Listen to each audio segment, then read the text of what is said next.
இந்த summer time ஃப்ரீயாக இருக்கீங்க, ஊறுகாய் செய்யணும்னு தோணுச்சுன்னா லெமன் ஊறுகாவை இதே மாதிரி செஞ்சு சாப்பிட்டு பாருங்கள். செம்ம சூப்பராக இருக்கும்.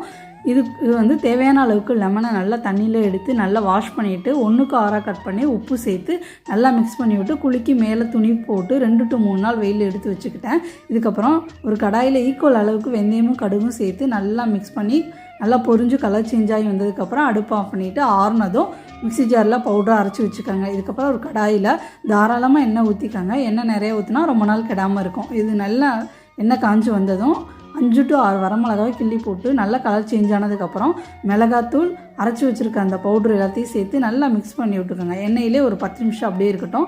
அதுக்கப்புறம் லெமனே அது கூட சேர்த்து நல்லா மிக்ஸ் பண்ணி விட்டுட்டே இருங்க. இந்த மசாலாவும் இந்த லெமனோடு சேர்ந்து நல்லா மிக்ஸ் ஆகி வரணும். இது கூட மேலே கொஞ்சமாக பெருங்காயத்தூள் சேர்த்து நல்லா மிக்ஸ் பண்ணி விட்டுருங்க. பாருங்கள், பார்க்கவே ரொம்ப சூப்பராக இருக்கு இல்லையா? இந்த மாதிரி வந்ததுக்கப்புறம் அடுப்பு ஆஃப் பண்ணிவிட்டு ஆறுனதும் ஒரு கண்டெய்னரில் எடுத்து வச்சுக்கோங்க. ரொம்ப நாள் கெடாமல் இருக்கும். நீங்களும் ட்ரை பண்ணுங்கள்.